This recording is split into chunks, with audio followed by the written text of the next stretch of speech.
Major support for Out to Lunch is provided by the law firm of Jones Walker. Established in 1937 with over 375 attorneys in offices throughout the U.S., providing a comprehensive range of services to a local, national, and international client base. JonesWalker.com. And by Wyndham Garden Lafayette. And by Shewart and Associates, legal recruiters in Louisiana and Texas. From Marcello's Wine Market in Lafayette, we're out to lunch with creative consultant Aileen Bennett. Hi, I'm Aileen Bennett. Welcome to Out to Lunch. Acadiana is changing. Yes, we still jealously guard our traditions and our culture, but we also embrace change. We're happy to have the fastest internet in the country. We're happy to be home to some very cool tech businesses. And we're happy to be able to go downtown to a coffee shop like Reve, which is as hip as any place in a major American city. But none of this fell from the sky. Somebody had to build our high-speed internet. Somebody had to attract companies to relocate or start up here. And somebody had to create the modern, hip space that became Reve Coffee on Jefferson. That person is Greg Walls. Greg is a contractor, a hands-on property developer who uses his background in architecture as a jumping-off point, a place to start a job, not hand off a bunch of plans to someone else. Greg picks up a hammer more often than he picks up a pencil, and all of his renovations bear the stamp of a talented designer who can combine that traditional Acadiana with modern Acadiana. Greg, welcome to Out to Lunch. Thank you. Thanks for having me, Aileen. Blending the building and design traditions of our past while embracing the future is also the province of my other lunch guest today, Randy LeBlanc. Like Greg, Randy doesn't just design stuff, he makes it out of metal. Randy's company, Metalhead, makes architectural metalwork like wrought iron gates, fences, railings, balconies, and other metal fixtures, both artistic and functional, and you'll find them in both homes and commercial spaces. Randy, welcome to Out to Lunch. Hi, thanks for having me.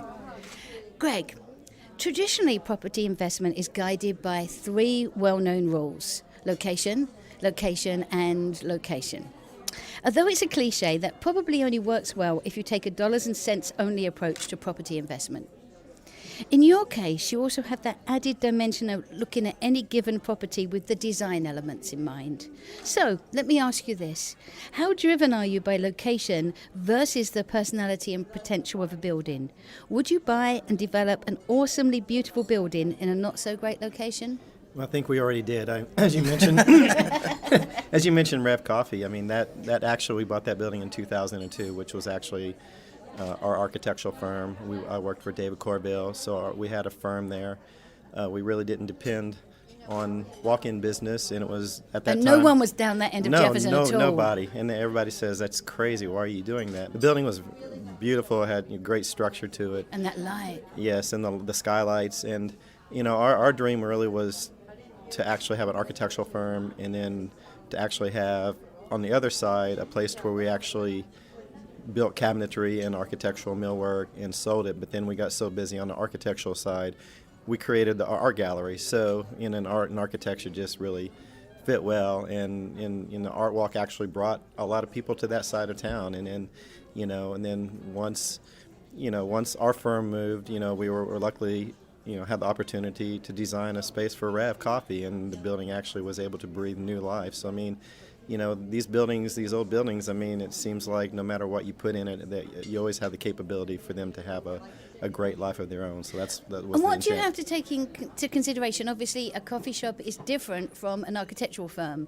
So what are the first things you look at to see if the space will work for both? Well, for us, like I said, we had an art gallery and an architectural firm, so we actually had a dividing wall between the two because, we had to have that privacy for the firm. But, for Reve, basically we brought it back to a shell again. And, basically, it really wasn't a hard design project. The existing shell with all the glass, it was perfect for retail. So, I think that was, you just kind of have to look at each situation and in that case, it really required an open space to where you could actually see them crafting their product and brewing the coffee. Roasting the coffee, and so it was a great project, and we're really happy with the results.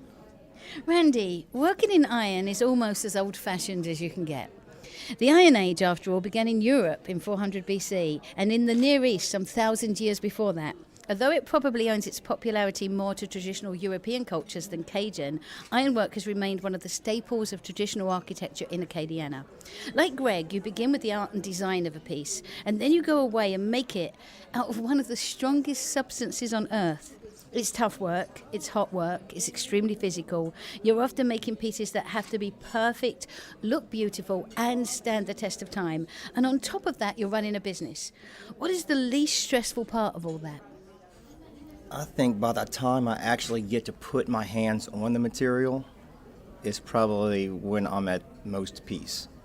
Everything surrounding it up to that point, the sale, the management, the design, the logistics, the scheduling, all of that comes with a price of my time and my energy. But when it becomes more effortless is when I actually physically get to do the work. But that's not always the case. So it's definitely a balance and a dance to keep the stress down, to make sure that you're providing the right product. Do you get to take improving. the stress out on the metal? I do.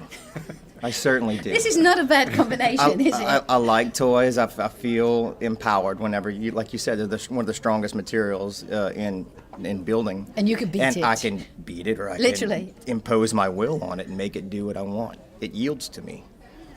It's a little bit of a power about Randy struggle. already. It's a little bit of a power struggle in the shop. It's no big deal though. I do enjoy it. It's very gratifying. So talking about the struggle, the art, making it beautiful versus running a business and making money, would you do something you perceived as ugly for a client? I haven't let it in the public though. I reserve the right to refuse ugly work. It kind of is the one thing that exists. I mean, the origin of my work was to create something beautiful, even though the function has to work first. Form does follow function. Always. But the beauty will come out. Even if it's purely functional, I will make it beautiful in some way, just through craftsmanship. If they want purely ugly, I'll send them down the road. Don't mention who to, please. I did not. Yet. Greg, do you work from the same thing that form must follow function? Is that a rule in your work too?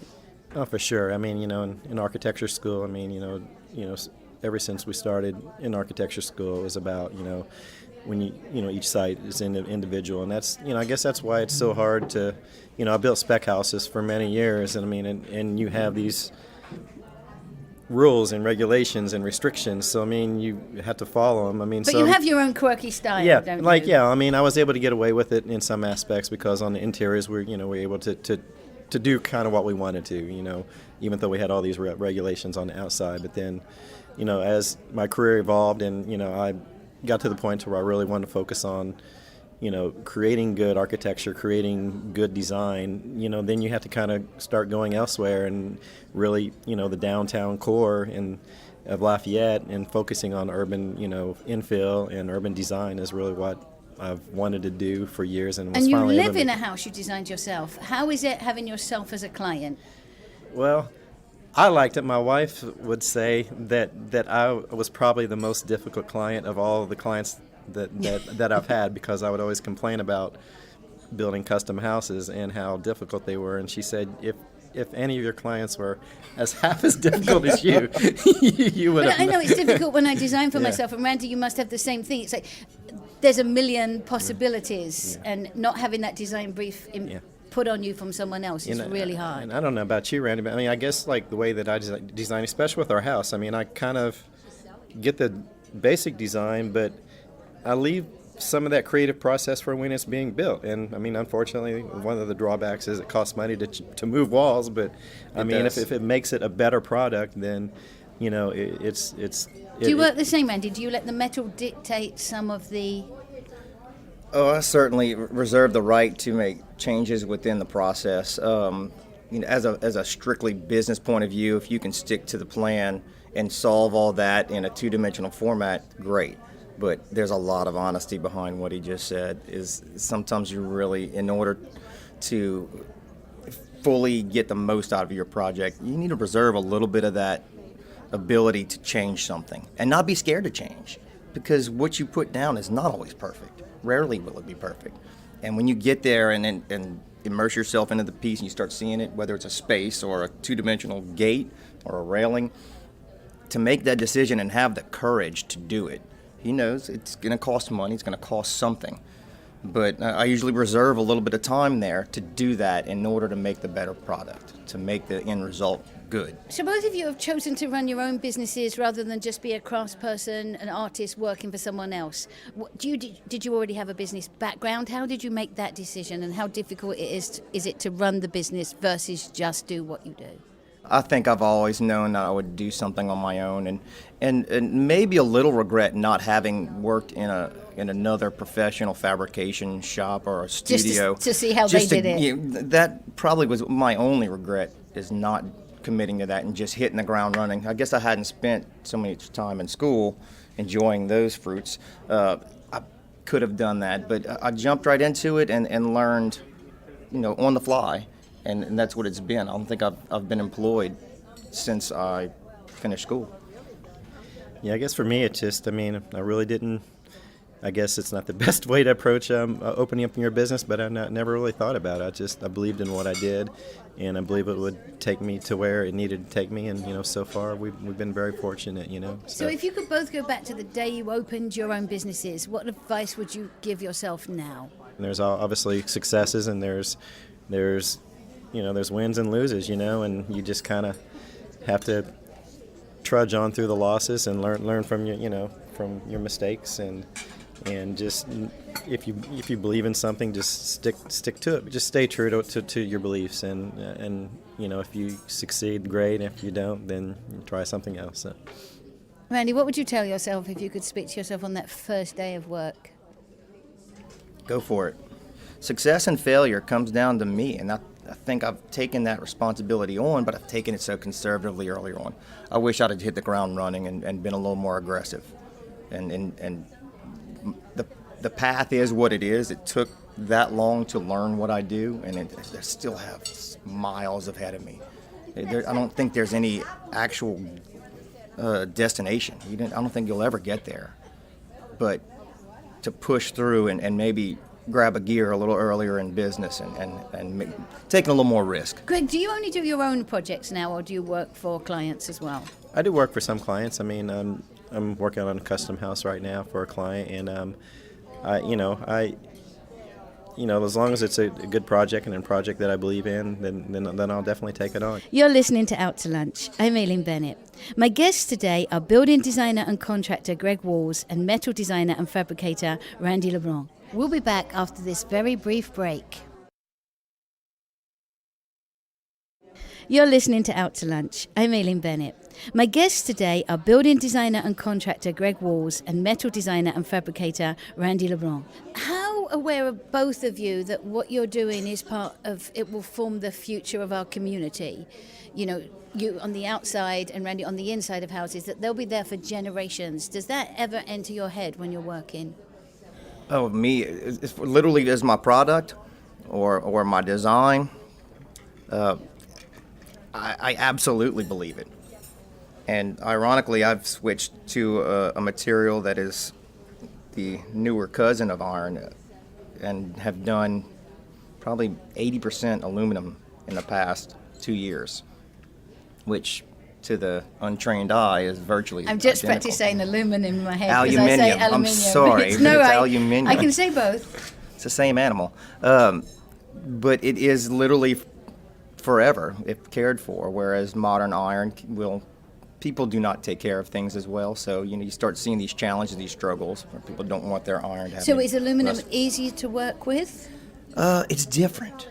It's got its own challenges and its own personality, and that's one of those things that I was intimidated by for years. I always just said, no, I don't do it. And I just had to finally give in. As far as, when you're designing something, knowing that, it's going to, be seen for years and years. And that's sort of like my style of architecture. I call it regional architecture, and it's basically trying to take materials that were used in the past, like, corrugated metal, wood siding, but use them in a different way, and it's to where, like, to kind of gap the past and the present and the future, to where we're taking these traditional materials, but we're using them in a different way to create something new. So I mean, even though it's different, but it's still familiar. So that's sort of like when we designed Johnson's Boucanniere, a restaurant that my wife's father's father opened, based in Eunice. It was how do you translate in architecture what the store is about? And that was really my first project to where, I wasn't building in subdivisions. There were no rules. So, I mean, it's a lot of pressure. I mean, when now you can cop out and blame the restrictions while you're not producing the best product you can. Now you're actually on a high wire on your own. But it was really great because, we were able to kind of use these materials, like even the piers, like you had the brick piers in traditional architecture, but we actually used precast concrete, and we took the gavel loom, and instead of vertical, we turned it horizontal, and just all these things. And it just, to be able to actually capture through the building what the restaurant is about, that's when it's golden. And you talked about Johnson's going from generation to generation. Have either of you thought about what's the future of your company? I know you both have children, and you both have creative children. Is your inner wish for them to carry on what you do? I think wherever, we've got two great kids, two creative kids. Actually, my daughter's right now actually helping me construct the two houses that we're building, and if they have the passion to continue what we've done, that we will welcome that. But we just want them to be happy in whatever endeavor that they choose. So. Well, I can elaborate on that too. My oldest daughter, Cadence, is an absolute incredible joy of creativity, this ball of energy, but she handles it with so much more grace than I did when I was younger. And I'm so very proud of her. Do I want her to fall into my shoes and take on this challenge? It's mine. This isn't her story. This isn't her game. If she chooses that, by all means, I will support her. But I want her to have been exposed to so many things and find her path. And she will. She absolutely will. So I don't think we have kept her out of anything intentionally. They've been exposed to my need to create and my business. So it could still be metalhead and daughters one day. She would be a great metalhead, as would Josie, but we'll see. Greg and Randy, this is part of the show that we call Another Great Idea. Maybe you've got a friend like this, someone who's always got that great idea for you. They tell you about this job you should apply for, or that guy you should have a cup of coffee with, or a great investment that you should jump on now. You can take advice like this and it turns out to be a disaster. You can dismiss this advice and miss out on something that may have turned out really great. Or you can take your friend's advice and it turns out to be the best thing that ever happened to you. Do you have an example in your life or career of a friend who had that great idea for you? Did you take their advice? How did it turn out? I don't know if it was so much advice because it was actually in college where I always knew I wanted to go into architecture school, but the first day Hector LaSala took us on a walking tour, and he probably still does that tour to this day. And I mean, hopefully next year I can even actually go back and do it again, because just the way he explained architecture and explained spaces and explained, the environment around the area that you design, and just that walking tour like solidified in my mind that I'm in the right place. I'm doing what I always want to do, and thanks, Hector. But it's. I think for me, that was like a turning point in my life. Call me next time he does it, and we'll just follow them around and listen. Okay? Yes, for sure, for sure. Man, how'd you bring up Hector? I completely. These guys. This guy. I love Hector. Hector introduced me to connections, man. And backing up, I wanted to compliment your work, and the one word I would use to describe your work is an honest use of materials. And I can't. Well, you're welcome, because you deserve it. You say you're paying homage to a material and looking for what it does, what it's supposed to do, even if it's not the traditional use of it, the concrete piers instead of, it's still there and it's honest. It's doing what it wants to do, and I really find that in my personal work at times, and I see it in architecture and I recognize it. But Hector taught me about connection. Hector and Eddie Cazayoux got me involved, and at University of Southwest Louisiana was what it was called when I attended. and my introduction to hands-on steel, and bought into the whole metal game, and that was my tearing off point. But as a professional, to answer your question, the advice that I've gotten, everybody's got advice for you, and especially when you're creative. You know what you should do? Man, I got, hey, you're going to be a millionaire. This is what you need to do. And I usually humor it a little bit. And thank you, Google, because I can Google what they're telling me and say, oh, what, you mean like this guy? So that solves that in a way. But some of the best advice I got was to get involved in a trade organization and be active in it. And it sounded so dry and boring until I found out that these were my people. He and I have so much common ground in being creative professionals in this area, but to actually do what I do, to find the even tighter knit group of people. And you win a lot of awards from this organization as well, don't you? Sometimes. It's been a little while, but yeah, we've competed. It's been a really great. The organizations that I'm a member of is a trade organization, it's National Ornamental and Miscellaneous Metals Association. It's a long word called NOMA. But I had no idea there were other people that had the same struggles and issues and information, have already gone through all this with their business. And I didn't need to invent the wheel every time. So once I shed the skin of having to try and do it all myself and learn to take help, and learn to network and associate, and even brought me into locals and talking to other professionals and getting to know architects and contractors and designers. That really, really helped my business. So to whoever it was that really pushed me to get involved and get outside of myself and accept help, thank you very much. So now we just have to plan a project where you guys get to work together. All day. Sure. Oh, yeah. I play well with others occasionally. That would be a great experience. I'd love to It do certainly that. would.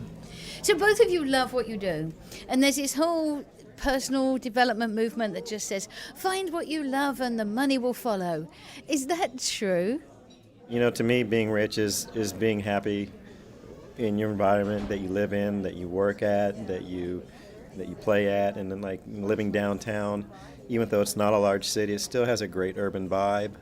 I think you're just seeing the start of the downtown movement. I think, once we establish more living downtown, it's going to be the greatest place on earth to live. So and then for me to actually have a live-work environment to where I go downstairs and I'm at my office, and to me it's just, I wouldn't have it any other way. It's a great life for me. So.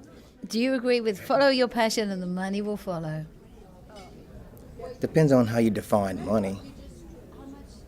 Has followed. It has worked. I haven't had a job in almost 20 years, and I've provided what I think is a good living.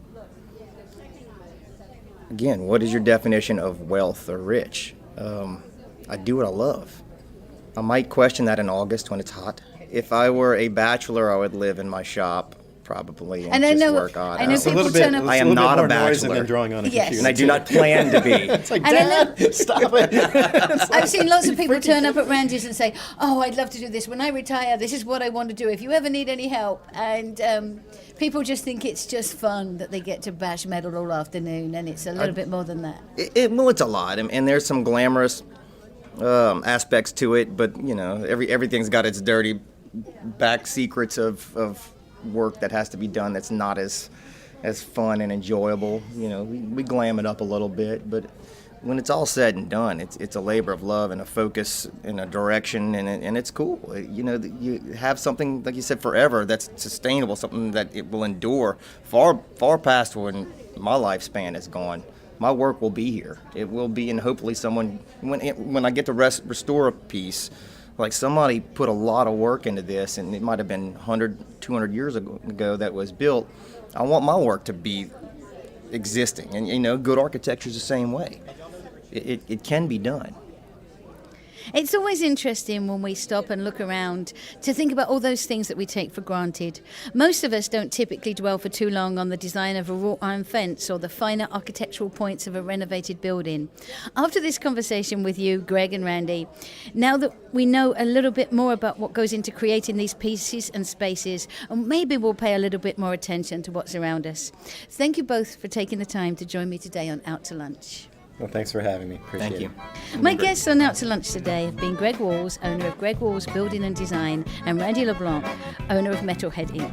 You can find out more about Greg's and Randy's constructions by following the links on our websites, krvs.org and itsacadiana.com.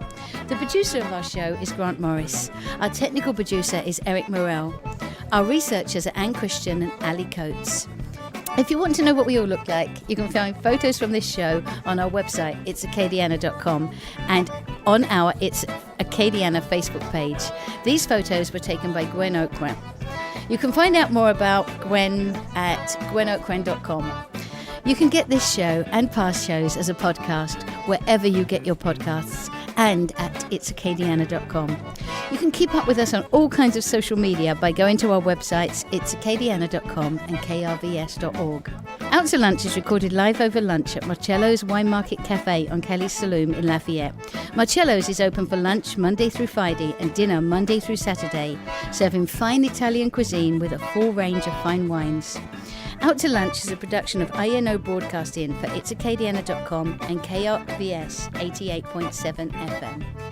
I'm Aileen Bennett. Thanks for joining me today. I look forward to meeting you again next week around the lunch table for more business, Acadiana style, on Out to Lunch. The Out to Lunch Acadiana theme music, Encore Monsieur Nice Guy, is written by Mitch Foreman and performed by Mitch Foreman and Andre Michaud. Out to Lunch Acadiana business consultants are Pete Prados from Innovate Acadiana, The Opportunity Machine, and Dr. Blake Escade.